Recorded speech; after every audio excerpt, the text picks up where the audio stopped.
My name is Lucy Zengen. I'm a co-chair of the Hardwick Conservation Commission. We're really excited that you all came out tonight to learn about Act 59. Our speaker today is Trey Martin. He is the Director of Conservation and Rural Community Development for the Vermont Housing and Conservation Board. And I got that right. I messed up every time. Nailed it. He graduated from Millbury College and also the Vermont Law School with a focus in environmental law. So he is certainly qualified to talk to you today. He was the Deputy Director at the Agency of Natural Resources. And he is a resident of Cal's sort of localized area. And we're really excited to learn and ask questions and talk from them today. So I want to say that this event came from questions from the community. So if you have questions, if you're interested in topics about conservation, ask us and come talk to us. And if we don't have answers to your questions, we are happy to link you up with resources like this. We want to know what you want to know and be able to, give you that access to information like we are today. So I will hand it over to Trey. Thank you. All right. It feels a little, with such a nice group size, a little impersonal to be behind here, but one thing I've learned in my few years at VHCB from Gus Seelig is that pictures are the way to tell the story, and pictures of projects are the way to really tell the story. So I hope this will be fun tonight as we go through this. You'll spot some projects that you've worked on, some that are local, some that are across the state, but thematically connected to what you all are doing in Hardwick, or what's happening in Hardwick. And I did have a chance to look at the natural resource inventory ahead of time, which was really cool. It's sort of where we're trying to push towards. So it's like, not that there isn't work to do, but it's nice to see that many communities are getting started and thinking about what the ecological values and the climate resilience values and the connectivity goals that they have at the local level, connecting that local areas of importance with statewide areas of importance, which is something that's really impressive in the plan. I love the focus on water resources, which for my money is sort of, it may not get us over the finish line in Act 59 to 30 by 30 with huge projects everywhere. A lot of the water work is, well, that's going to be problematic if that keeps happening. I'll have to talk faster and move the slides. I think it will be very important, I think, to focus on water resources that connect. That is, to me, for my money, that's where we want to be, because you get downtown resilience, you get infrastructure resilience, you get connectivity of streams to their, upland spawning grounds, you get fish habitat, and you get beauty and access to that beauty when you protect those areas.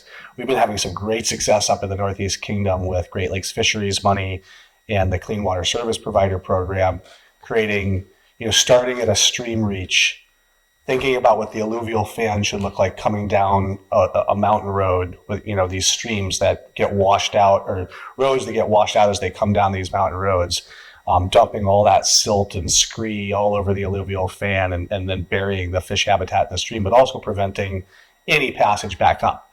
And so it's the most exciting thing that I think we've been working on in the last few months, is how to duplicate that and find funding for communities to go out and prioritize where's the stretches of stream, the culverts, the roads, and the potential downtown connection. How do we begin to map that out and predict this, the flood shed savings, the flood burden alleviation that we can do as a natural solution to a downtown problem, which is kind of who VHCB is. It's thinking about the environment, but in the context of how we live on the landscape. So I'm going to tell you a little bit more about VHCB. You probably are pretty familiar. I mean, there's land trust people here, there's conservation commission people here. So, and you've been around the block. So, we've been around since the 1980s. Gus has been the director since its inception. Staff grew from 1 to about close to 50 now. We do obviously the housing and conservation dual goal mission, but we have a terrific AmeriCorps program. We do lead safe, like housing remediation where children are at risk of lead poisoning. We do a lot of support for community groups and partners. We pass through a lot of like operating support. Most recently, we helped the Vermont Biodiversity Alliance get started. It's a group that it's an alliance of professionals who are doing this. That at our very last meeting, I said, I'm going 2 weeks from now to talk to a group of folks from different commissions and trusts and in Hardwick. What if we try to recreate the conditions of this alliance of sort of the state, agency professionals and VLT type professionals in local communities? And that's where they're sort of leading in next. But we sent them to Cali to the Global Convention on Biodiversity because we were able to create observer status for Vermont through VHCB as an institution so that, citizens can go and be part of those non-state solution conversations. So that's who we are. The other thing I'll say about this slide, and you can see the different types of projects, all of these slides, you can see the wide array of things that VHCB invests money in. Look how simple the statement is about affordable housing. It's not actually that simple, but the statute provides for the creation of affordable housing. And look how broad, even in this one sentence, the conservation mission is. So we are investing across that and more. And that water quality and resilience funding I'm talking about is very new. We also, sort of under Gus and David Marvin, our board chair's leadership, think of ourselves that this is a really important concept because we think of ourselves as being about the well-being of Vermont and its citizens, which includes non-human citizens, right? We are very much in partnership with Indigenous groups across Vermont, whether they're recognized tribes or groups of allies and Indigenous folks, or people who are living here with heritage, and another group that we're sort of trying to create the funding and the capacity to participate in state processes, to participate in public processes, to develop the ability to think about, to translate between sort of traditional ecological knowledge concepts and Western ecological knowledge concepts. What, Braiding Sweetgrass does so well is bringing those things together. And so for us, I'm a little bit of a tangent here, but it's like thinking about how all of those things do braid. That's the VHCB mission. That's the VHCB output is that kind of braiding. And when you look at the results, these are since 1988. So they're gaudy numbers, and they include all that ARPA money that came through in the last few years to do affordable housing. So that really swells the leverage number there by about half a billion, or close to $500 million. But what the story is that with this property transfer tax surcharge, in 37 years, this is what we've done, is bring in an additional $2.4 billion to Vermont to make these investments in communities. And we do it through partners. So everything we do is about creating and sustaining mostly nonprofit partners and communities to do, whether it's the housing side of things or the conservation side of things.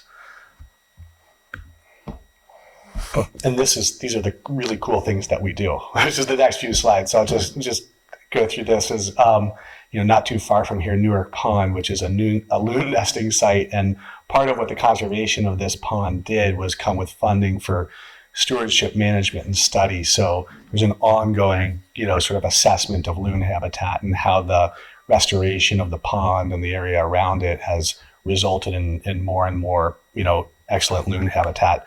Or the West Rutland Marsh, which is like a super important grassland habitat, wetland habitat over in Madison County or in Rutland County rather. And it's a really not just an amazing ecological resource, but it's a great educational resource. That boardwalk, that's part of it, is sort of like if you've ever been to Chickering Bog, the way that boardwalk creates access, allows a lot of people to understand the values here in the community, which is really big for us, is having communities really buy into and want to sort of deliver what we do. I probably don't need to tell you the Green River Reservoir story, but it's, in terms of a positive impact for our community and for natural communities and for people, this is one we're very proud of. But we also do projects like this. We work with producers on farms, but also in the woods. Sweet Sugar Bush is a a woman-owned business. They lease out they work up with a producer who they lease the taps to, but they're doing really good ecological forestry along with the production of really high quality sap that sustains the woods. Woods with sap production in it don't look like woods without it. So it's like we don't want to do it on every acre, but it helps to sustain the, sort of that relationship between community and matrix forest is filled in between with working lands in Vermont very much as you go from the confluence areas where we live, and more on that. We should talk about downtowns and rivers and that sorts of thing. But up to the sort of the matrix areas, those like large intact forest blocks that have really connected and functioning ecosystems. The pathways to those and the sort of the passageway to those is often through working lands. So protecting forest cover any way we can is really critical. And again, going back to the waters, protecting the riparian corridors and wetland complexes that connect communities up to the upland areas and restoring those. We've lost a lot of wetland function. I think we're at a point now where the state's policy is net increase, but it needs to be sort of a deliberate community by community, like, almost like a block and tackle work of like, how are we putting these wetland back in connection with each other and the river systems and the upland areas. One of my favorite projects since I got to VACB, and partly because it's here where I live, but mostly because it highlights what we do when communities really want to work on a conservation outcome, and we're able to bring people together and think about sort of like layers of conservation values.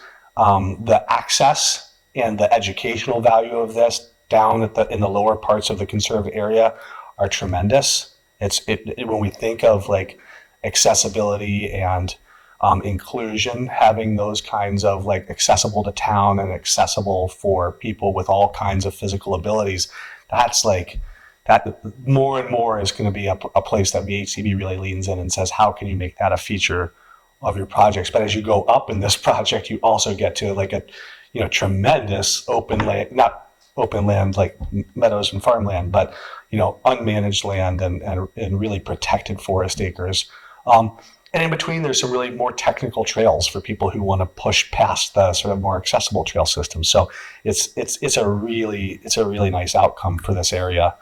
Not too far northeast of here, the Kingdom Heritage Lands. This was a project from about 25 years ago now that is sort of culminating at the end of the Dean era, which was an era of massive acquisition of state land. I think a couple 100,000 acres came into protection through this project, maybe more, or maybe a couple 100,000 ended up in public ownership at A&R.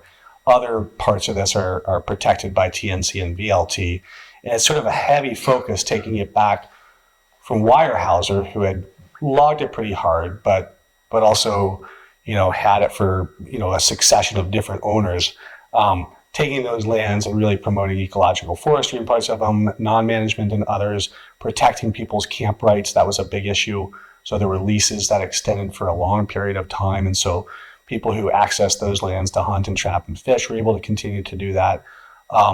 There's still a lot of frustration in some of those communities about how this happened, and so it's also a lesson in how big projects that sort of come from the governor down don't always result in really strong outcomes for community members, and often result in, like, this is now a generation long, resentment for some people.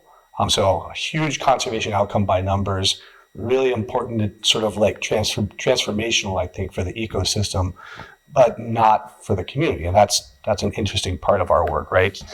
Yes. Is that the Averill area? This particular photo might be up that. Or Kingdom Heritage Land? Yeah, like the Champion Lands goes up through Essex and Orleans County, kind of northeast of Island Pond. Yes, okay. Yeah, but it's a pretty big stretch of land. Over Westmore, Willoughby Peaks, this is so much happening in this in terms of protection of a very high quality intact ecosystem, a really beautiful body of water, public access, really strong biodiversity values and Vermont conservation design. This is like, the three cherries on the slot machine, but also a great story of how conservation happens, because it took conservation organizations about 25 years to get this project from an unwilling landowner to conserved in 2015. And TNC, VLT, VACB, a bunch of people worked on this, but the local community also was instrumental in sort of saying this resource is now available, and we've been doing this. And, I know you know what Act 59 is, and I'm about to turn the page and talk a little bit specifically about the Act. But the reason for that story is that in Act 59, we do have really large numeric goals to get to 30 by 30. And we do want to find these parcels. And we do, your inventory suggests that it's possible to say these are the places we want to protect. But when you think about connectivity, landscape scale connectivity, and you think about all the parcels that crosses, and all the landowners and their different needs, interests, values, socioeconomic status, maybe their attitude and understanding of conservation, that is, you have to have an adaptive approach. The Vermont Conservation Design Framework that Fish and Wildlife developed doesn't prescribe permanent legal conservation. In fact, it says the type of protection, it's agnostic to the type of protection.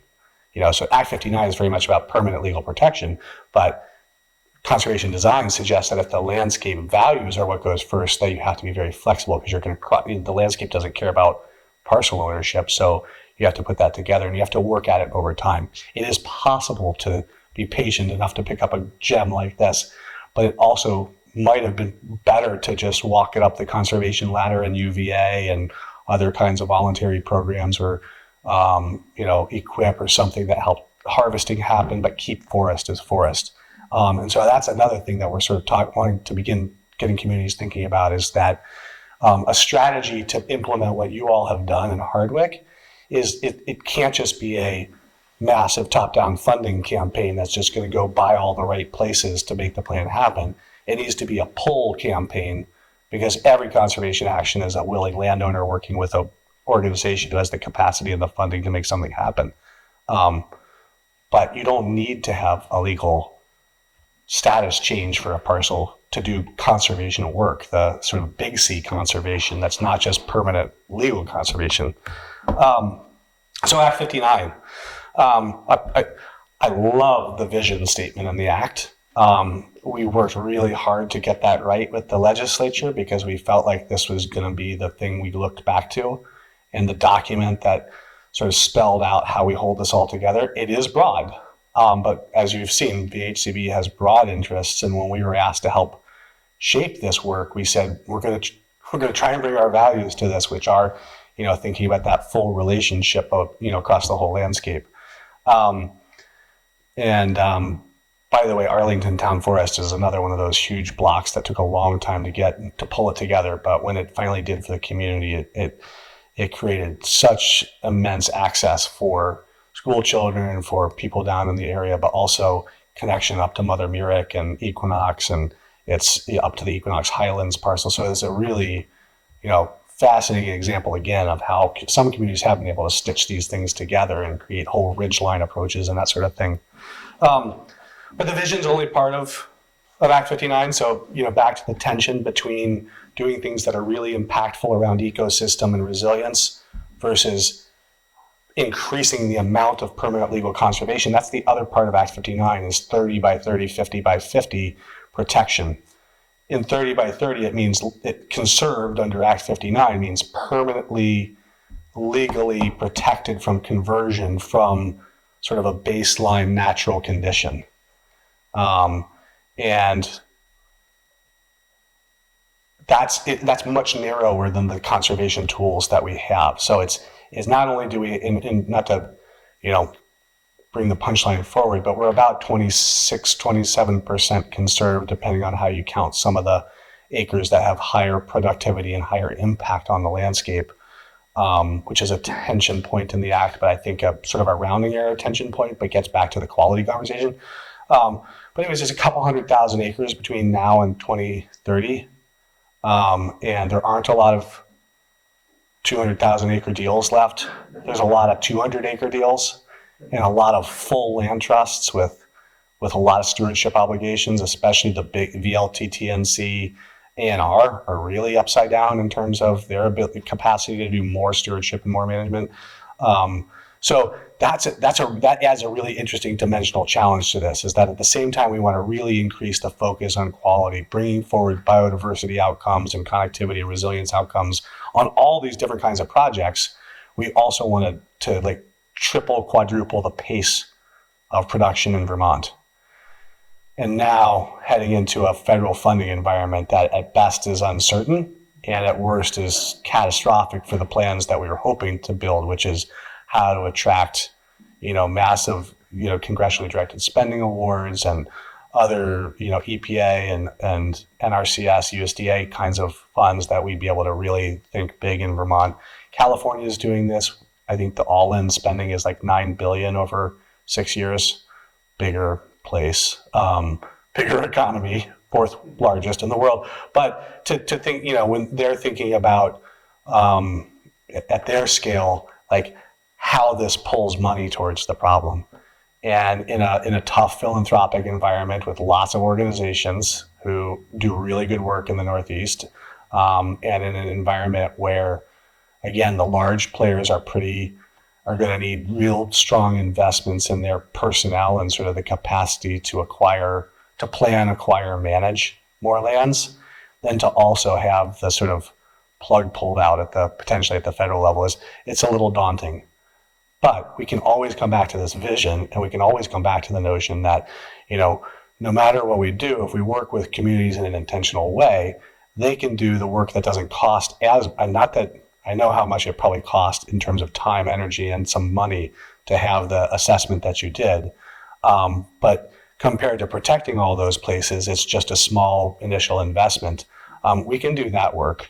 My son, my 24-year-old, texted this morning, and he's a bit of a poet. He said, "This shadow will pass us by, and it'll just be a moment in our lives, Papa. And so don't worry too much today." And I was like, "Okay, thank you."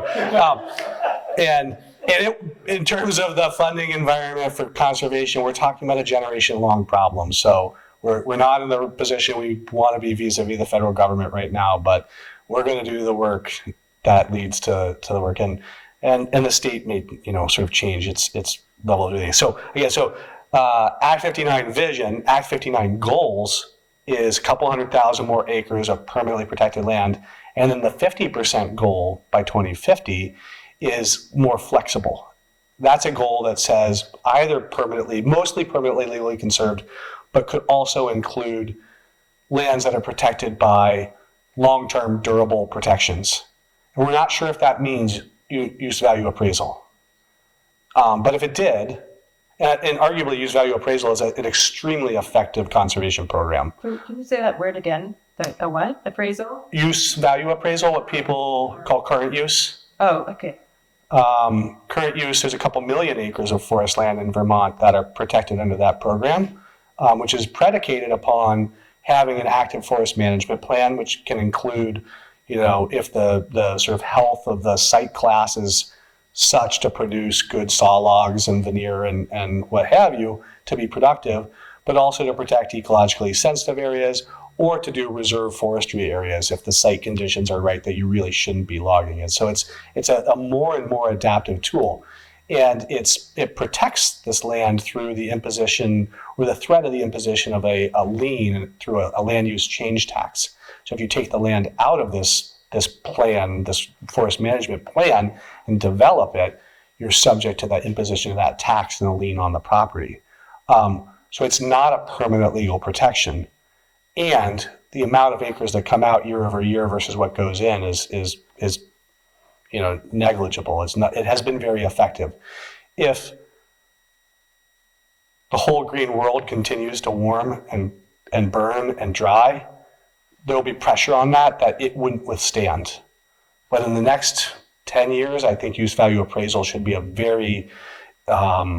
should be at the sort of the forefront of how we think about it. And there may be ways to think about how that option could be combined with like deed restrictions or other more simple legal tools that proscribe, as opposed to proscribe development, cutting without a management plan, or farming, out of, not in accord with required agricultural practices and water quality practices and that kind of thing. So like I said, Act 59 it's a big portion.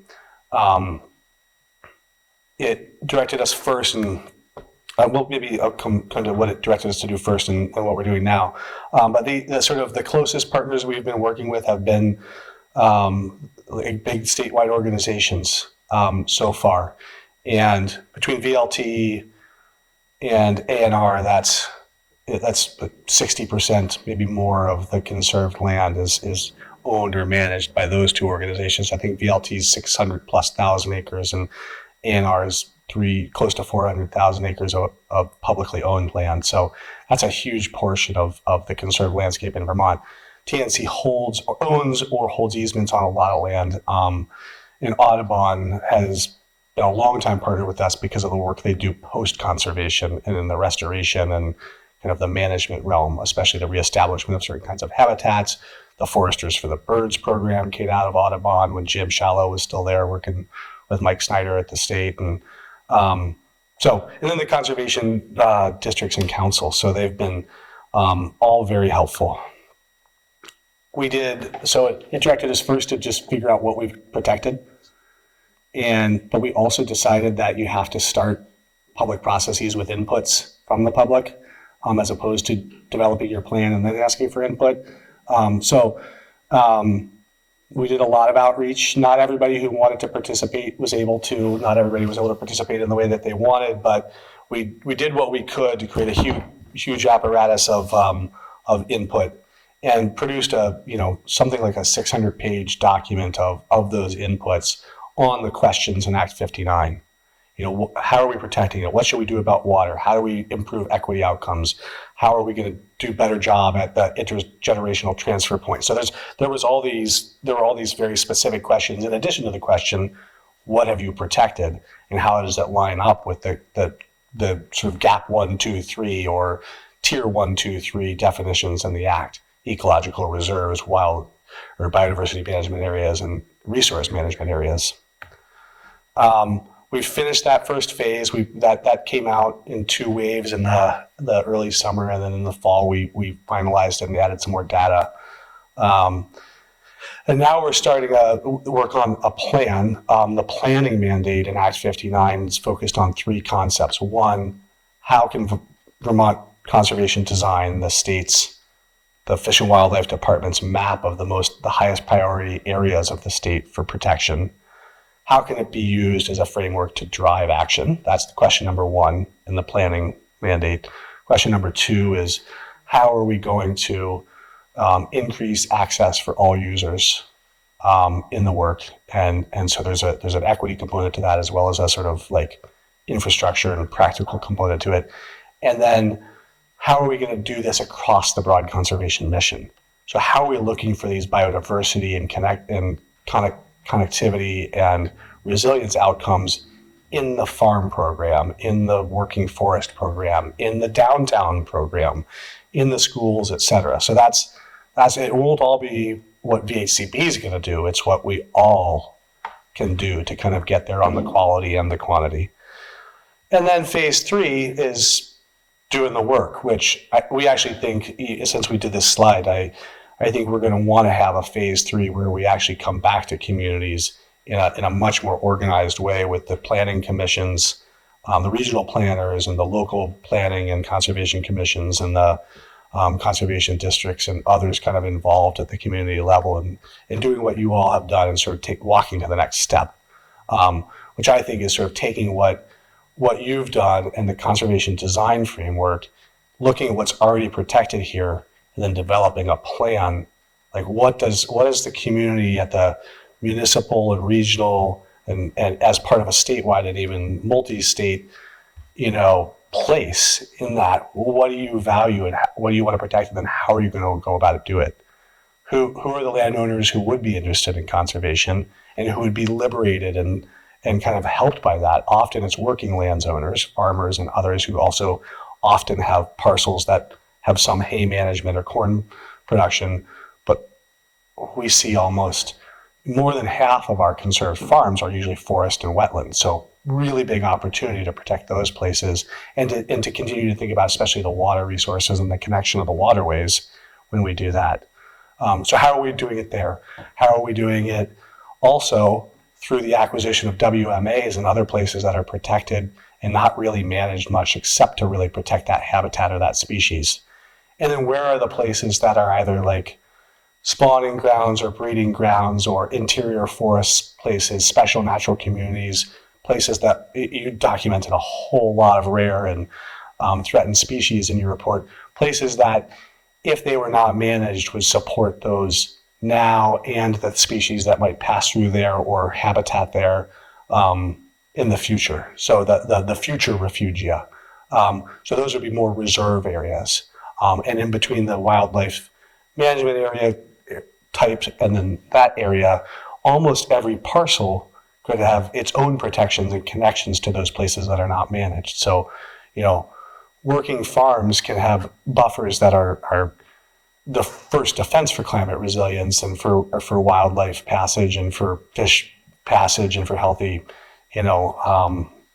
fish habitat, or not. And then they often it's a question of the resources and the outreach and education to support that, because land that comes out of production, especially linear land, adds up pretty quickly. And it's really, that's a hard living. And there are very thin margins, and we do a whole lot of work supporting rural enterprise. That's almost half my job. And we find that the margins are thinner and the success rate is really dependent upon diversification and often the inclusion of a non-farm, non-land-based income as part of the family unit with benefits, healthcare and retirement planning. So really tricky to think about how are we going to do that, but also figure out how to push communities towards the ability to protect the streams that come down next to those roads that were built next to those streams because it seemed like the best way to get up and down, but actually it's not a wonderful way to design a community. How are we going to help you all in your work find the places, those Willoughby Peaks areas that are gems that have been sort of sitting out there, that are not just gems that are sitting out there, but that are part of a strategic vision for how the landscape is connected. That's the hope. If we need one thing today, right? That's the hope of Act 59, is that this will sort of set us free to begin to imagine how we stitch it all together, and the role that the public funders and community supporters, philanthropists, how do we get on the same page to make sure that we're supporting things that sort of lead to these outcomes? So there's where we are, 1.5 million acres. Like I said, add another 2.4 of protected forests through UVA, and we're probably almost past, if not past, the 50% goal. But we have a little ways to go towards the 30% goal. By the way, Vermont is, I think, 82% forest and farm cover, or farm or forest cover. So a big portion of this is how do we protect what's already here? And how do we enhance it? How do we restore it and or add permanent legal protections where necessary, or other types of tools that would help landowners keep it in its natural condition and productive in perpetuity. Again, ecological reserve, that's what the bill calls tier 1. Those are places where natural processes are mostly going to be how how succession occurs. Very little intelligent tinkering and silviculture in those areas. Not none. Invasive species control is pretty critical for this work, but that's the idea there. And across New England, the hope is that we would have 10% of New England be protected reserve areas. It doesn't have to be all huge parcels. It can be somewhat woven together through those stream conduits and wetland complexes and stuff like that we're talking about. But it needs to include a lot of, big interior forest blocks and big, sort of headwater forest areas. That's the idea there. And then the biodiversity conservation areas, I think, is it's a concept that merges well with that, but it's where management is occurring to protect a certain type of habitat. So there is more active. It's usually like I said earlier, a WMA or something like that, where there's a particular area, and maybe there is mowing that happens every once in a while to keep a field as a field for grassland bird habitat. You probably have neighbors who do that sort of thing and brush hog at the end of, every 2 or 3 years to make sure that a forest doesn't come up on that meadow, but mostly leave it alone for grassland birds and pollinators and that kind of thing. So that's more what we mean there. Those are really important areas too. And right now, the good news is that between those two, that's almost 10%. It's 8% of the Vermont landscape fits into those two categories. So we're doing a pretty good job already.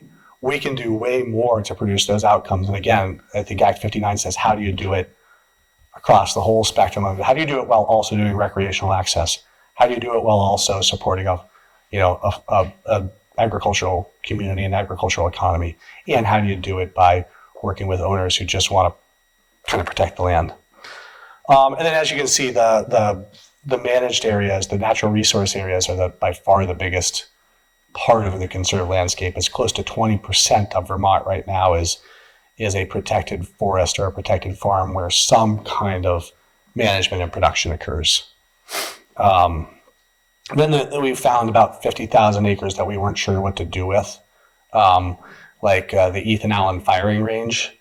So a lot of those acres, it's not going to be converted. A lot of it, there's sort of natural land cover in a lot of it, but I wouldn't say it's a great refugia, not a great place to go hang out and hike. So does it have community resilience values? We're still trying to work on some of those. And we're still working on the idea of how do we describe the value and plan for the value of agricultural lands, but also acknowledge the impact of agriculture on certain ecosystems, especially if it's not well funded, resourced, and supported in the community. It can really. I've spent a lot of my life regulating it, and it's really tricky to figure out how to do that well. So we think maybe that could be a category of its own, but we certainly, especially the work we do, we support a lot of farm communities. So we want to have it have its own targets. Then, if we're sort of saying, hey, this is managed, silviculture and agriculture are really, they're different sciences and they're different economic models. One's, if you're managing a forest, it's 20 to 40 to 60 year cycles. If you're managing a farm, it's annual. And so even the supports we do to help those landowners aren't the same. So can we just sort of not be too upset by the fact that we're going to divide here, while also acknowledging that a lot of those farms host a lot of the rest of those things, right? 14% of the conserved farm landscape in Vermont is annual crop production, and a big percentage of that is organic annual crop production. The rest of it is forest, field, wetland. So we think it's a good strategy, but we also say we have to do more for biodiversity and for connectivity. So we are reviewing RFP responses. We're trying to hire a project manager who's going to help us through the next phase, which is going to be very much output productive. We want a plan that is going to, be a theme-based, high enough level of detail that it doesn't prevent progress, but low enough level of detail that it gives communities enough information on how to proceed, who to work with, how to create community conversations, and then how to tap into what we hope will be more and more statewide and regional resources and capacities to support communities to do this. When I worked with David Mears to do the Lake Champlain TMDL and the Shoreland Protection Act at ANR, which is what he hired me to do. I was a baby lawyer at a law firm trying to figure out why I didn't have that much fun permitting cell towers. And it was, including the one out here, that was a real bad fight, I'll tell you. I'm really sorry if anybody was hurt in that, but anyways, it was all about positions.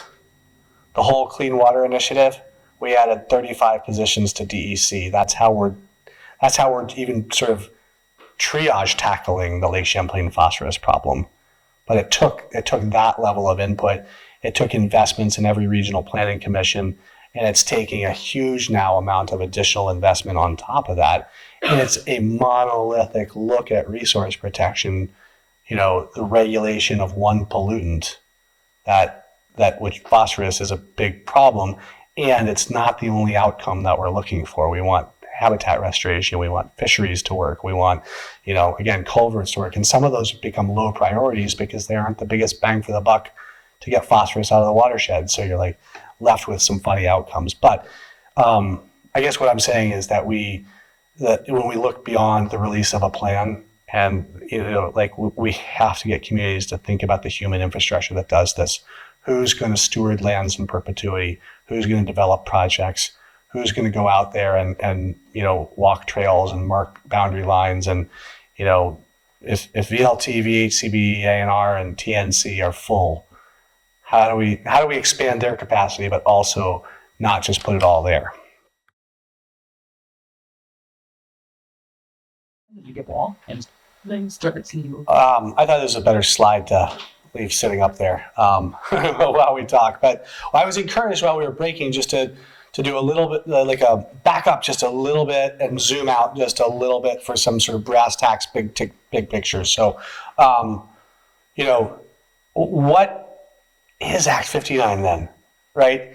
Because if you look at it here, it looks like a bunch of sort of planning activities, but what it is, it is a directive to create a planning framework to achieve ecological connectivity through conservation, to achieve climate resilience, to achieve landscape health, to increase rural activity. It's to basically to increase the pace and quality of conservation. But it's not a funding mechanism. Very little funding came with Act 59 and the mandate to do this planning, to create this planning framework. A little bit for ANR, a little bit to be shared with, folks who participated in the process and needed a stipend or something to be able to be there. So it's not that. It's not mandatory, right? So it sets really important but aspirational goals for the state to conserve 30 by 30 and 50 by 50. But those are really hard goals to enforce. And so the Act doesn't have an enforcement mechanism because conservation it's a voluntary action. No landowner can be compelled to conserve their land. VHCB was formed with all the powers of a municipal corporation except for eminent domain. Land trusts don't have the power of eminent domain, and ANR, I don't know if they have the power of eminent domain, but they probably have some ability to exercise the state's police powers in emergencies, but probably don't have broad takings power. So this isn't a framework to go out and tell people what's going to happen on their land. It's a framework to tell communities how that land functions, how it connects, how it can be more resilient, how it can be restored and protected, and then how to connect those goals to the funders, the funding, and the agents of conservation in the state of Vermont. So how will communities and landowners who want to be part of that planning effort or the implementation of that planning effort through conservation, how do they get to work with communities? How do they get to work with land trusts? So that's sort of where it's pushing us. But yeah, go ahead. Well, on that subject, I was just wondering if you could expand a little bit about the Kingdom Heritage lands and what specifically the frustrations to the community were and what lessons you would take away for other projects here, especially if you did find.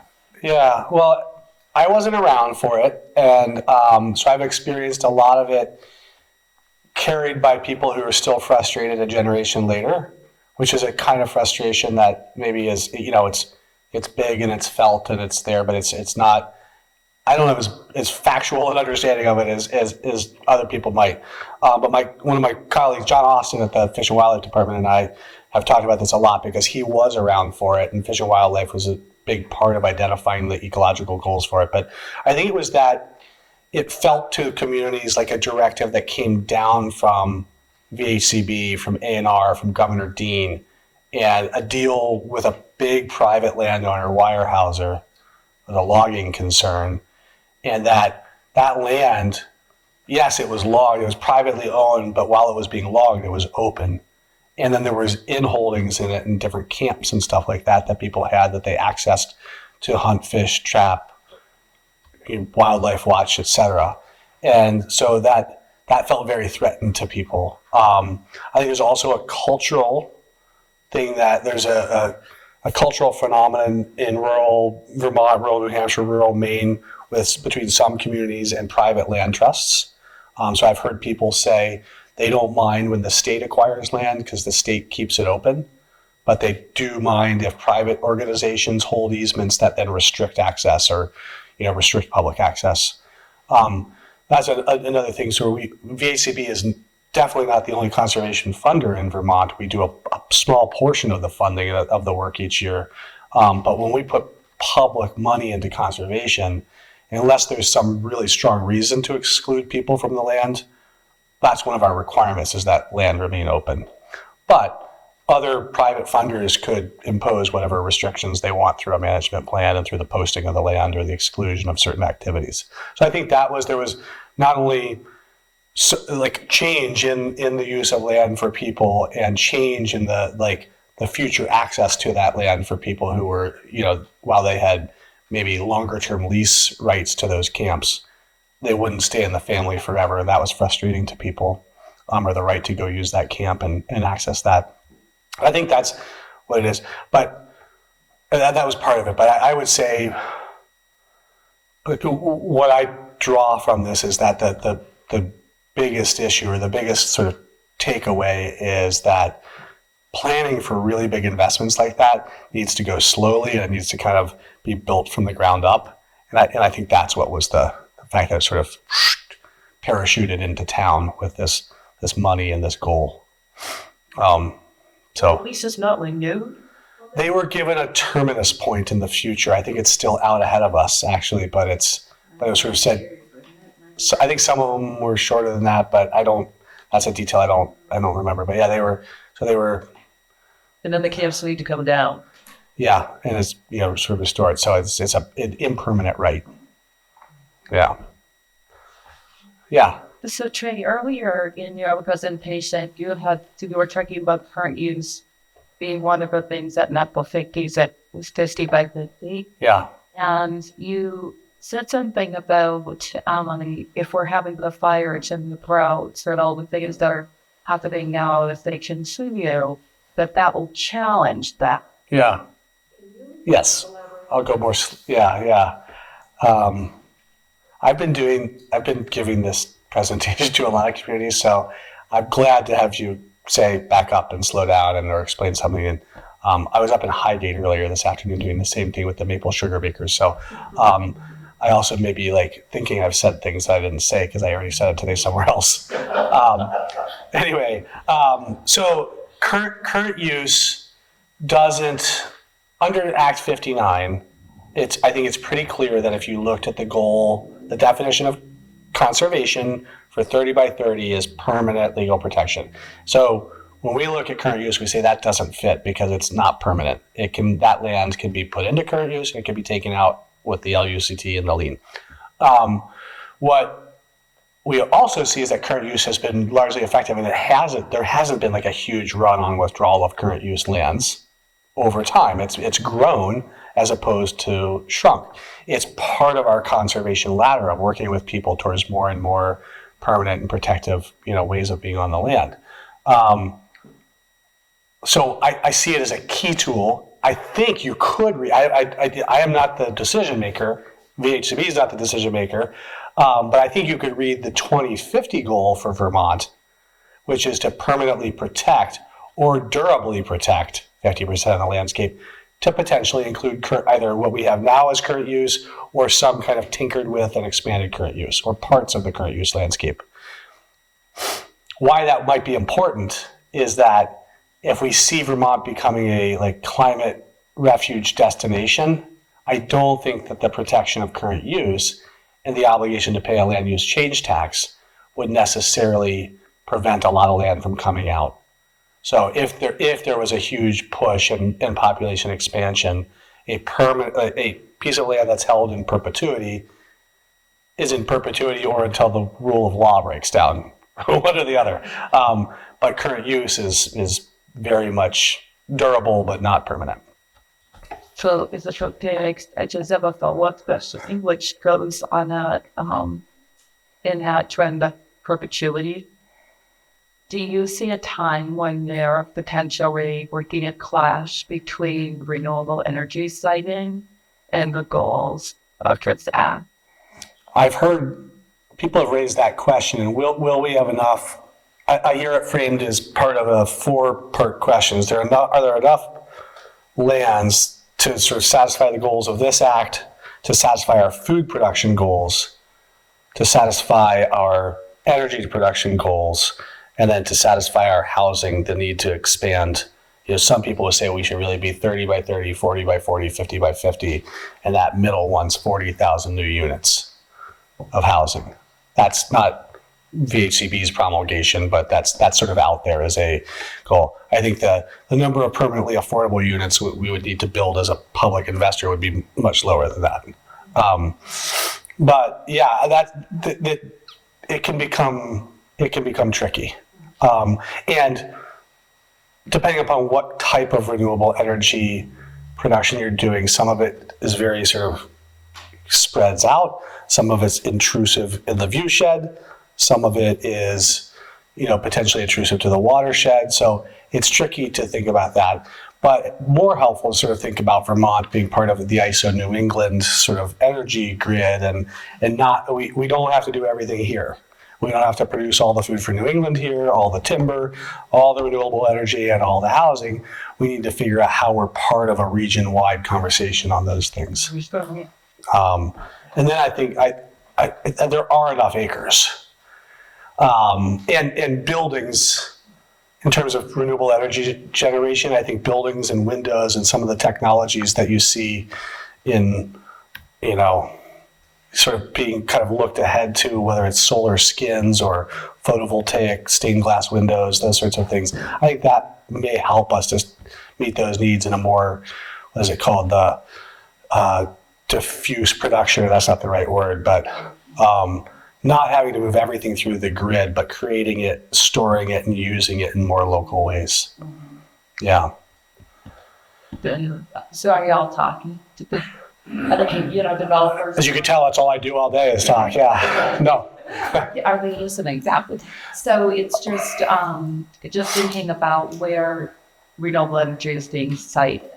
Yeah. I'm thinking about, the beautiful forest lands and the mountains and forest fields, the things that you're thinking about, the least expensive land in this state is sort of the Northeast Kingdom, and that's where things tend to get sited.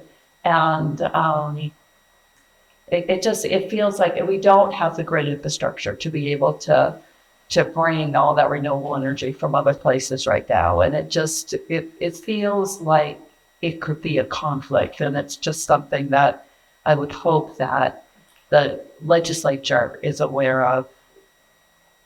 I think they have a lot of questions today about implementation and how big their appetite has been and how we're going to get these things done. I don't have an easy answer around that, but it's a community by community approach. And if I said this today at Highgate, but not here yet, these should all be undertaken in the spirit of integrated planning. Exactly. So communities that think about conservation planning separate from land use planning, separate from roads and hazard mitigation and especially that hazard mitigation piece needs to connect to all of these. The roads piece is then intimately connected to that, and it is intimately connected to habitat restoration, kind of ecosystem stuff, which brings us back to where the land use decisions are being made. But there won't be a cookie cutter approach. Say? That's pretty sophisticated thinking for small rural communities without professionals. Which is why I think we have to, one of the goals in the climate action plan was to put a natural resource planner in every regional planning division, or at least to create shared. So I think that's the place where we do count on, but we haven't invested enough in that we don't have the county government infrastructure. So some communities are going to have, and they're going to set aside resources. They'll have conservation funds. They'll have land trusts that are raising lots of money or getting lots of donations. And others are often in places like you're talking about, without the resources, find a dearth of these things, a dearth of access for recreation, and sort of a lower, like it's a self-perpetuating problem. So we can't do it in 251 towns, though. I think that's a span of control that's beyond a statewide initiative, but empowering the regional planners. That Chris Campany, who's down at the Wyndham Regional Commission, is, I think, one of the state's leading experts in how to do, integrated planning well. And it's very much what he thinks of is, because he's the director of a regional planner, it's a way to then bring those resources to the communities and have the communities see themselves as part of all these different connective tissues, whether it's the roads or the rivers, the forests. Yeah, you've been waiting for a while. I just wanted to remind myself before you go too far on that we kind of already did, but did you have a slide that said what the total acreage kind of goals are and where we're at? Yeah. In terms of the, Yeah, so this shows that we're at 1.5 million acres permanently legally protected. yeah.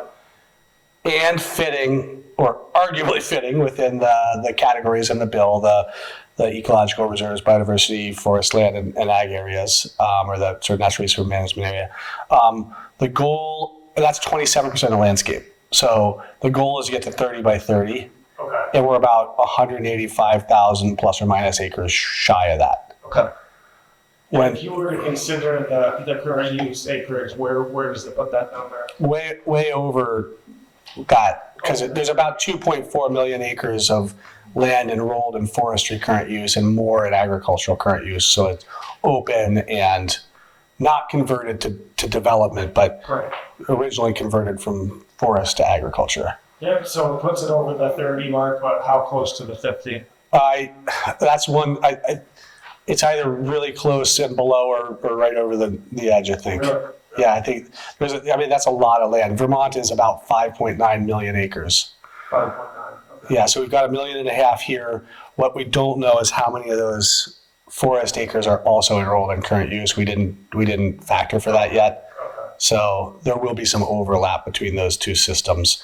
I've permanently conserved this land, and I've got it enrolled for the tax benefit. GR. I think that's on the town issue as well. There's a lot of volunteer fatigue Oh yeah, in the town. That is so apparent these days. As government becomes more complex and the needs become greater, yeah. there are many of the same people doing a lot of the work on a volunteer basis, and they're fried. At the town level, at the regional level, at the statewide level, it's often the same people. Our board chair I think he must be on like 116 boards and commissions. It's what he does. And he also runs, Butternut Mountain Farm and produces a lot of sap and manages for ecological diversity in his sugar bush. So I don't know how David Marvin does it, but he's kind of my hero. But A lot of people. yeah, people really like he's a good egg. But I don't know how he sustains it. I don't know how any of the volunteers sustain it. But I know we need to figure out a model that includes sustainable volunteership models, because it's one way that some states are getting out of the stewardship trap. It's sort of having a more simple, legalistic stewardship of land that communities help to bring the volunteers to. And I don't know what all. Sometimes I just make up solutions and hope that they stick. But the one place where I see communities where we have a permanent renewable resource of potential volunteers is the schools. So how do you get this? If you really wanted to increase understanding, access, use, and protection, and have it's not a cottage industry where we're putting kids to work, but have this sort of energy of young people doing this at the middle school and high school level. I think something like that's what we need. to rejuvenate this. Yeah. A couple of questions. So I'm curious what the uncategorized reserved land is. I've got Those are, any of those things that wetlands that aren't accessible, that marsh, like all the wetlands are probably biodiversity conservation area, or they're on a farm and we weren't able with the data we have to separate it out, but it's counted somewhere in here. Those are places that are permanently legally conserved, but we didn't think that they neatly fit into any of those definitions. And they're like the one I was saying earlier, Ethan Allen firing range. Did I say that here? Yeah. That's a huge conserved, protected, not going to be done anything else with it. But I warrant that the soil's not great and it's not safe to walk around. yeah. The Gatling gun is loud. So we're probably not going to categorize that as a natural resource management area, but it did come up in a meeting where somebody was like, no, it's open and species are using that and passing through it, and it's at least biodiversity adjacent. Like, oh, okay. And that's where some of this ends up, is in kind of a category that's like biodiversity adjacent, or sort of like, it buffers it helps to support it and maintain it, but it isn't, and downtowns could be a big part of this, right? And like people's homes and yards could be biodiversity adjacent, and we could do a lot through outreach, education, and a little bit of support. That's a good point. So that was one. And then I'd really like to ask, I've heard many references to the conservation, but I haven't heard anything about the housing. So how does the housing weave into this plan? And There's no planning element that we're supposed to produce that says where the housing will go. That's the easy and kind of simple answer, is that this plan is not supposed to direct any place for housing. Where what we're recommending and where we're sort of headed is towards asking the legislature to step back in and support, fund, create, bring in more leaders who are better we're not planners, we're project developers, and we're trying to do this because we were asked to, but get the planners involved, fund them, and do an integrated planning model, so that we are thinking about smart growth housing, how to support and sustain our historic settlement pattern, but also respond to the rising incidence of floodshed risk and resilience risks to our downtowns that tend to be at confluence points or along river systems. So at that point it sort of enters into this like, and this is why I think there's so much fatigue, is that these like multiple different frameworks that kind of sit on top of each other. And so it's like, how does this fit with the new Act 250 concept that will be developed over the next several years, which actually opens up areas near communities for development and takes Act 250 away as a regulatory barrier, I guess we'd say. The new river protection law that came out that is going to designate areas that can be infilled, but otherwise is going to require permits for even single accessory dwelling unit like level things. How do those fit together with this? How do they fit together with regional plans, local plans, road plans, etc.? It's pretty darn tricky. And so what we're trying to do, what we're trying to create in this plan or this framework, is a way to plug that into what's there. Not to say we've got the new one ring to rule them all, and all those other things you've been doing, those are no longer the important rings. We've got the new ring which is going to not be the new ring in like 2 more legislative sessions. There's going to be some other new concept that gets overlaid. So what we're really thinking about, and our hope is, as the implementers of this, is to create something that again pulls funding, that creates understanding at the community level, and that creates excitement among the sort of land users, stakeholder community to do these actions, and to come together and say, can we build conservation planning at least in the way that we're talking as a community about this, and which is then it's going to lead to outcomes of like, well, what are we trying to protect? We want to do flood resilience. Well, what are the places where we think we should be developing? And so it's not that's not going to be a totally satisfying answer, but It's sort of, just interesting that there's so much effort being put into that. Housing is the first word in your description of your organization after Vermont, yeah, and that there's no reference to the housing aspect of this right. And project. well, so what? And that you just said that Vermont may be a climate refuge destination, so more people will be coming. The price of land has gone way up, so is this conserved land like? I mean, I'm all for it. I'm excited. I would rather have conserved Vermont than developed Vermont, but we're dealing with the housing crisis. There are people that need somewhere to go. So how do we factor the human beings into this Yeah, and I hoped to recipe as well? sort of to tell you the story about VHCB at the beginning today, because that is what we do. We were created to bring conservation and housing together to talk to one another at a time when neither was really well funded at the federal level, and the sort of the Reagan years were, land and water conservation and legacy didn't, the home programs, the federal subsidies for housing and rental that were all through the floor. But also we were brought together because the two communities were often at odds. And so that's what we do, is we work these things out in communities. And when we do, a lot of times when we do a conservation project, there's sort of major areas of exclusion where there's future housing that could be developed, or there's other uses that are going to be part of that. We think of sort of the whole parcel approach. I mean, sometimes we just work with an organization to conserve 2,000 acres of forest and wetland, but many of our conservation projects include that, and many of our affordable housing projects come at climate resilience from a different angle by trying to put them in places that are outside of floodplains and flood-prone areas, to do them in places where there's access to resources and access to schools, stores, medical facilities, walkable access. We're trying to do it in places that have services built into it if there are communities that need those. So we are doing a lot of housing work. That just wasn't a planning element in Act 59, but Act 59 was created by the legislature, and we were directed to sort of lead the conservation plan. That makes sense.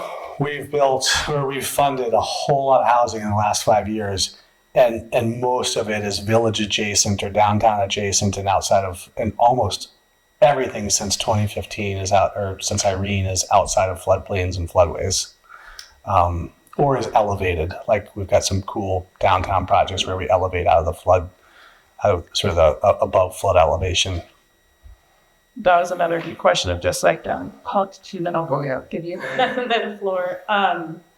Just with I'm curious how it affects the waterways with the increase of housing in already municipal areas.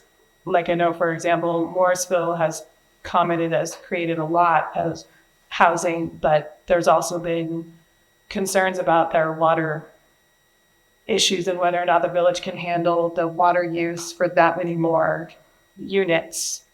So again, just kind of curious where.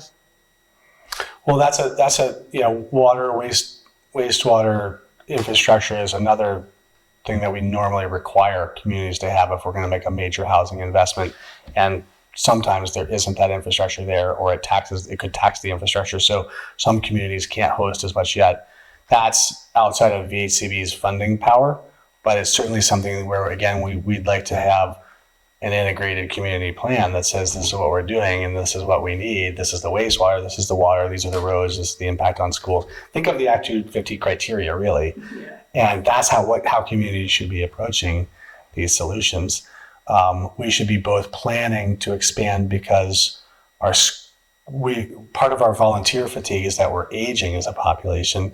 The governor talks about this a lot, and whether you agree with him politically or not, the demographics are pretty clear. The school populations are shrinking, putting more and more pressure on the property tax. And so it's tricky to think about how these communities are going to be able to do all these things. Yeah. One way to do it would be to, is to put that emphasis on housing that fits within that kind of smart growth mode, that stays within the tier 1 areas of the new Act 250, and or that's part of like rural conservation and rural enterprise development. So building farm worker housing into the conservation of farmland and the protection of farmland. So it's not just farm owners, but farm workers who are having dignified housing as part of being on that landscape. Yeah, and these are all things we're doing, and doing camps and doing downtown stuff. And anyway, go ahead. You may have mentioned this and I missed it, but what's the realistic budget needs to get all of this done? Yeah, and it's hard. Are you going to the legislature every year asking for more or? Yeah, so the financing picture is interesting. Right now we are permanently protecting 10 to 20,000 acres a year in Vermont through a variety of funding sources. VHCB is funded through the property transfer tax surcharge. Half of that goes to the housing, half of it goes to conservation after you sort of take off ops and all that, stuff off the top. So we end up investing, $5 to $8 million a year for conservation outcomes, or we have that much available. Most years over the last 4 years, it was much lower for many, many years.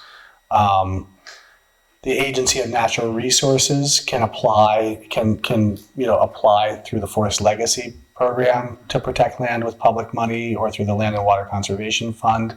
So that's another place where a lot of public funding comes in, but that's, over 20 years, they average 3,000 or 4,000 acres a year. We average 5,000 or 6,000 acres a year with our funding, sort of leveraging those outcomes. But that's only about half the picture, and the rest of it's privately funded. We don't know as much about the details of that cost. But we went back over the last 6 years with those public costs and found that, on average, we were seeing, especially since the pandemic and the rising cost of land, that we're getting up for farmland into the, $2,500, $3,000 an acre, and much more in some communities. And for forest land, it's not always that high. It can be that high on smaller, and VHCB does a lot of small parcel work. We do a lot of community projects and things that are below 200 or 300 acres. And a lot of the projects we're seeing are that size. And they tend to be higher cost per acre, even the forest land.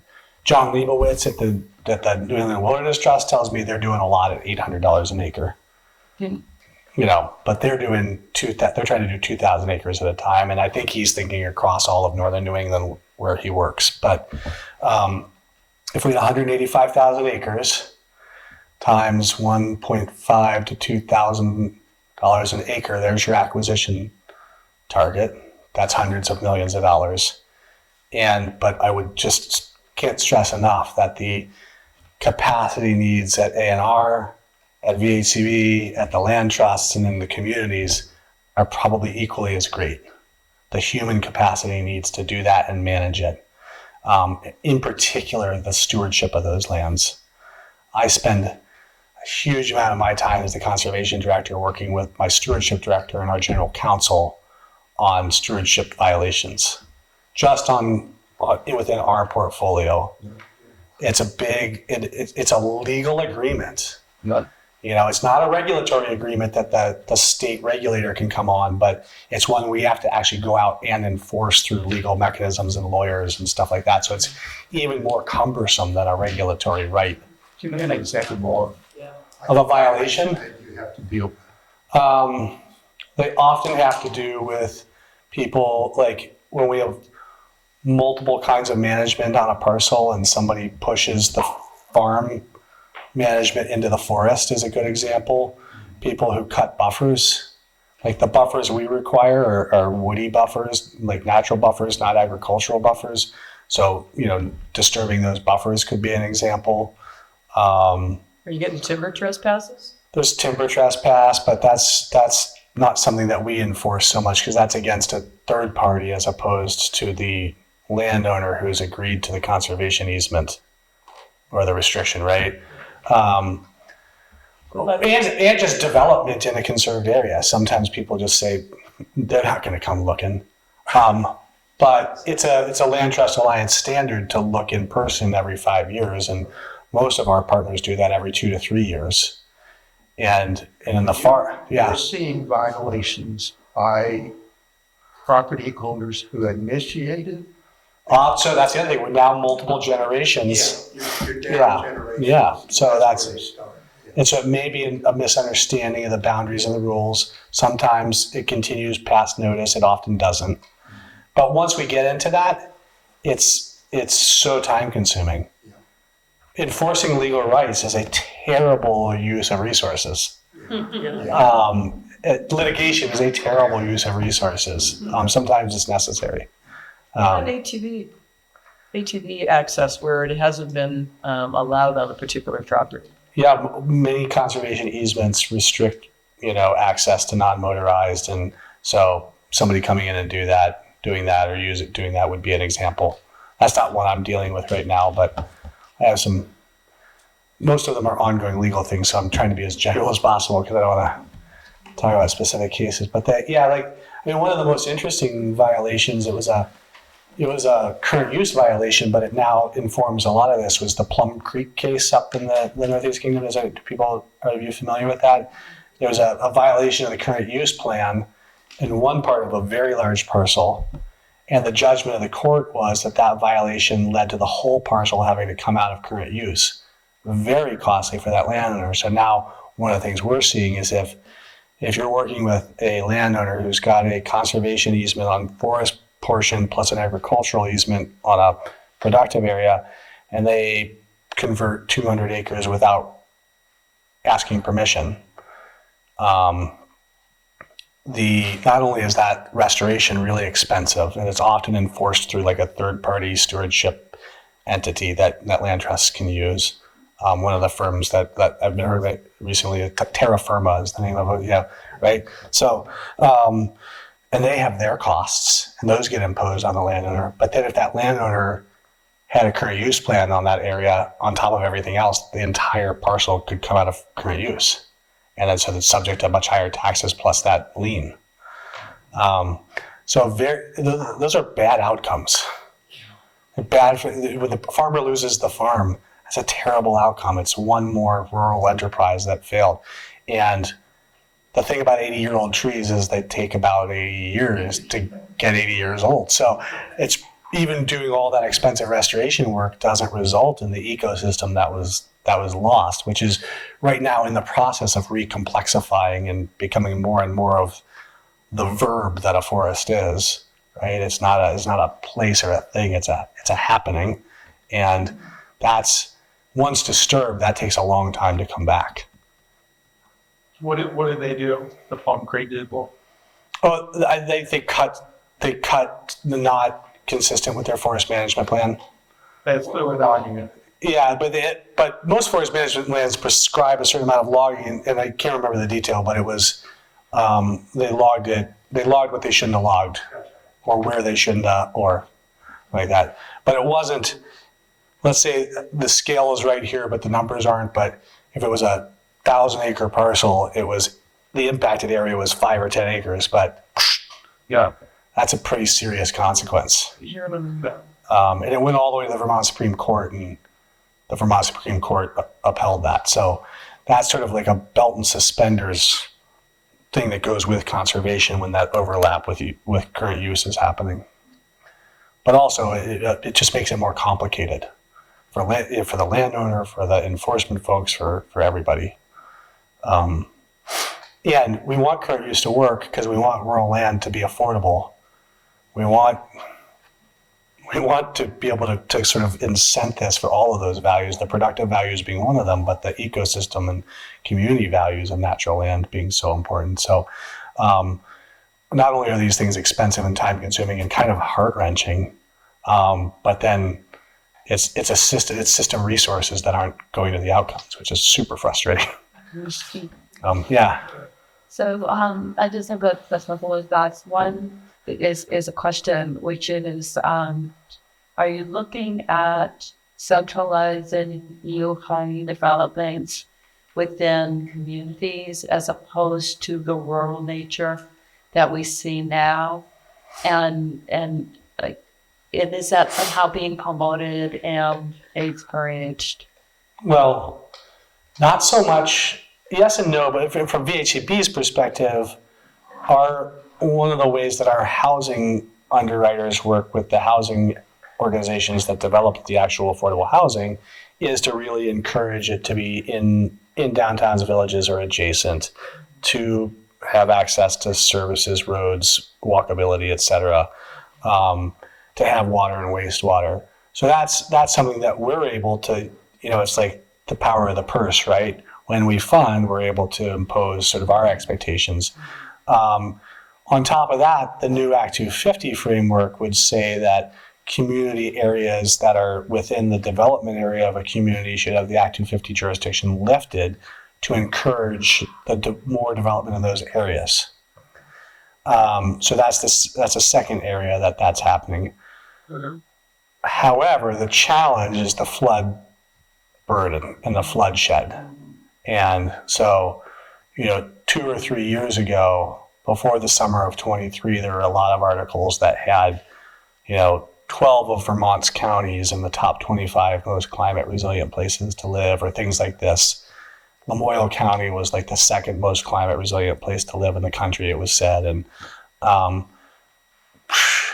don't think that's how people feel. And it's not a sustainable cost, incurrence. Like communities can't, I live by Bliss Pond in Calais, and both culverts, both summers, major road damage on one, and the other one washed out 30 feet of road both summers, deeper than I am tall. And the river just is going to go where the river goes. And the culvert is like this big. But when I talk to the town, about that, they're like, well, it's a $200,000 or $300,000 project, so we're going to pay for the design, and then we're going to wait to see how we can fund this. And there are tens of thousands of culverts in Vermont. Probably most of them are undersized, and most of them are like a promise and a risk, right?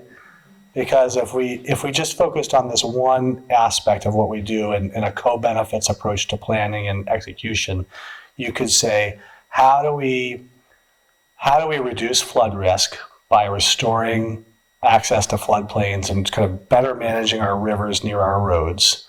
How do we save that road infrastructure? And then how do we create better fish habitat, fish passage, and sort of aesthetic access to rivers? It's by protecting those. But up in the Clyde River system, we were doing a project where we did 2 or 3 culverts. We've got a couple miles of river frontage that have been acquired, restored, removal of old buildings, the construction of like what they call, it's something BDs, because it's like manufactured or constructed beaver dams or beaver dam analogs. So that's what they're doing, is creating ways, which is sort of like a stormwater engineering model, what a level spreader does. It's just spreading the water out so it doesn't channelize and come. So these beaver dam analogs, the movement of some earth, the restoration of a culvert, the protection of a river system, and boom, now we have, for a couple $1 million, a mile of good river frontage and brook trout habitat and passage up at least 3 streams. Times tens of thousands of stretches of like that. Goes back to your plan. So hundreds of millions of dollars to get to the 2030 goal, even with innovations and cost-cutting measures. I think because that kind of funding is not likely available at the state level, we're going to face continuing shrinking budgets at the state level post ARPA. And the federal government, again, who knows what happens, but I don't see sort of doubling down on the Inflation Reduction Act and the sort of climate resilience work. I doubt that's coming. What could be coming instead is like no more EPA and like sort of scarier kind of big stuff, but I don't. So that's where we start to think of like, where are the best cost cutting measures that we could do that would allow us to take the resources that we have, work with what we hope will be an increasingly positive philanthropic environment, because that does tend to happen in when you have federal administrations that do more threat to the environment, foundations and organizations often step up, people step up their giving, et cetera. So if the economy keeps ticking along and the next Trump, administration is just more slow grind, but not free fall like we're all afraid of, then, or maybe not everybody here, I don't know, but that's what I am. And then we'll get to the end of it and we'll have made some progress, but we'll have created the conditions to keep attracting that money. But in the meantime, focus on quality, right? That probably puts us behind 30 by 30, but we could think of ways to bend the cost curve. Like, what if there was an option in current use to either permanently or semi-permanently restrict development? This is not on the legislature's not, this is just Trey talking to you tonight, but like, that's an idea of a way that there would be an administrative cost to that at the tax department and FPR. There would be potential consequences at the municipal level, and the listers would have to figure out if this has meaning sort of in the grand list, or not, changing that status like that. And then there would have to be some way that we redistribute the benefits of the current use program to make this option available so that we don't have to just add on a whole new cost to current use. So there'd be some maybe reduction of benefit for people who didn't do this. So it would be a complicated proposition politically, sort of planning wise, but it could lead to much easier numeric outcomes.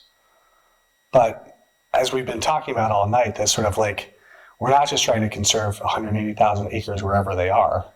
The 40th and Allen firing range being, right, that example. Like, we want to do the things that implement the inventory that, or the goals that you develop out of an inventory like you've done in Hardwick, is to promote that sort of healthy functioning landscape. Yes. What level of pressure are you under from the legislature to get this done? In other words, is this something the legislature is going to forget about in 3 or 4 or 5 years and I hope kind not. of goes away, or people really serious at the legislative level? I mean, there are, the road to perdition is lined with planning goals like this. The telecommunications goals that we had, I think back to the Vermont Telecommunications Authority days. And, we've seen things like this come and go, where we have these sort of hortatory aspirational goals that are set out there that don't have much enforcement. There's a, mechanism for it. The way this works is, we're under pressure to deliver this planning framework. We've told them, I'm rubber and you're glue.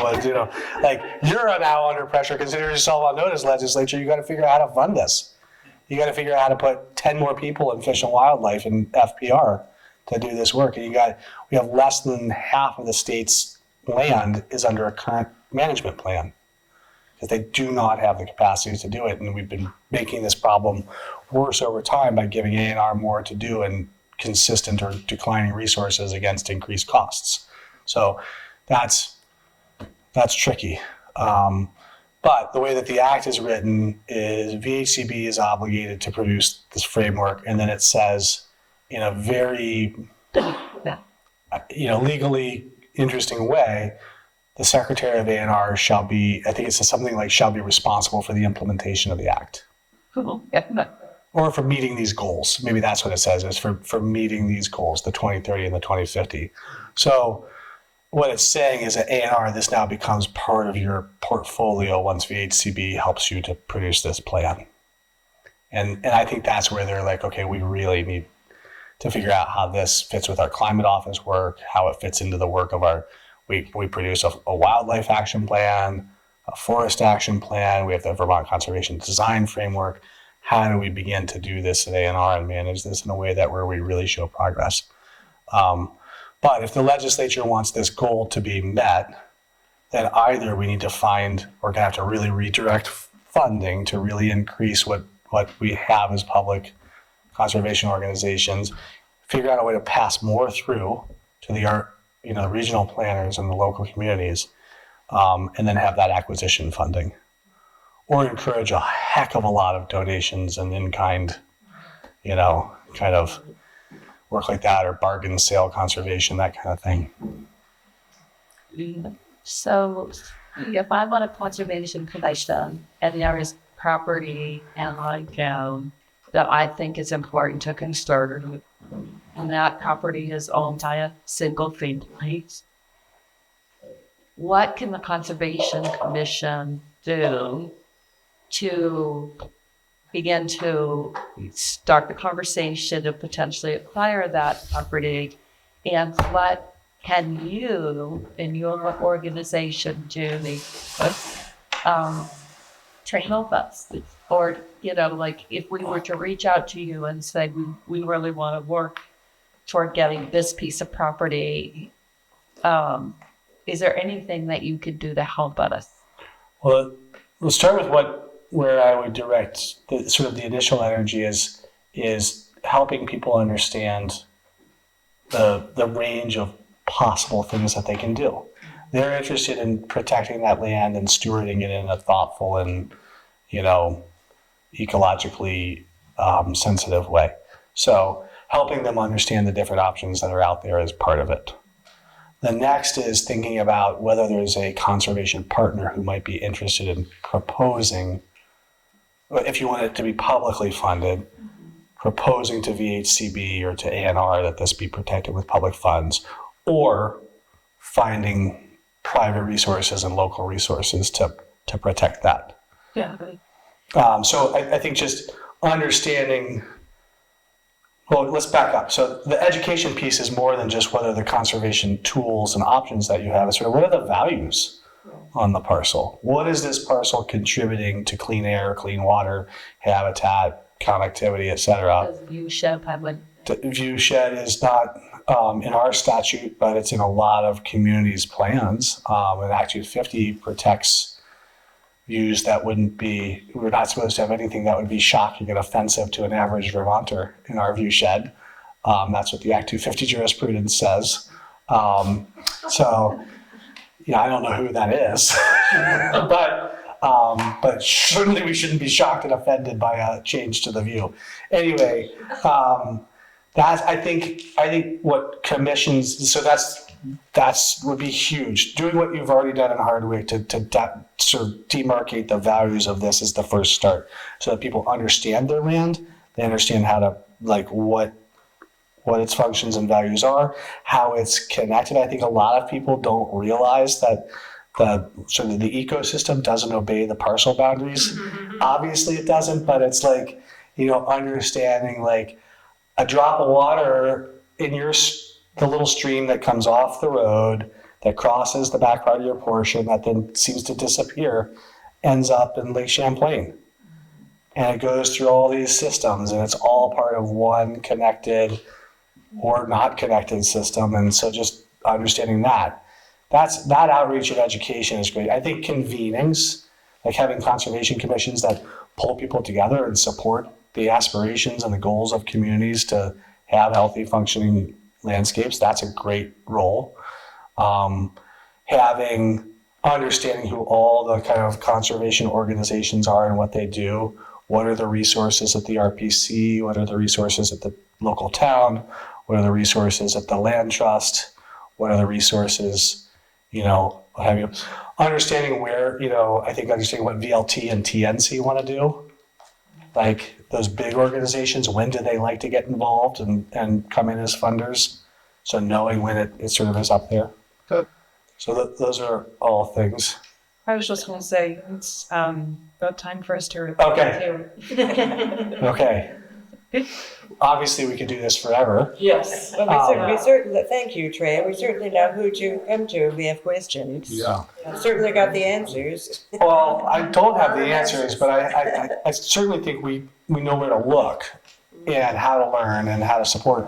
What we'd also like to do is yes, what we're handing out here is if you want it, recycle it if you don't, but it's kind of a Act 59 primer that runs through all the details. But we don't have all the answers, Well, I but understand that. we really want to help communities feel also connected to each other. And so I'd like to connect the Biodiversity Alliance to you all. I think they're a resource provider and convener that might be useful. I think we should talk to the statewide conservation commissions kind of leadership and say what are we doing to support commissions to do this work, and then if you bring all the players around the table and say what's everybody's role, what are we wanting the commissions to do, what are we wanting the districts to do, what do we want the RPCs to do, what's VHCB's role, when do ANR, VLT, TNC get involved? That would be a fun thing to do. It doesn't mean Hardwick Conservation Commission leadership has to be there, or maybe they could be, but there is a statewide, presence, and so they can help us better understand what the resources are that you would need and how to best do that.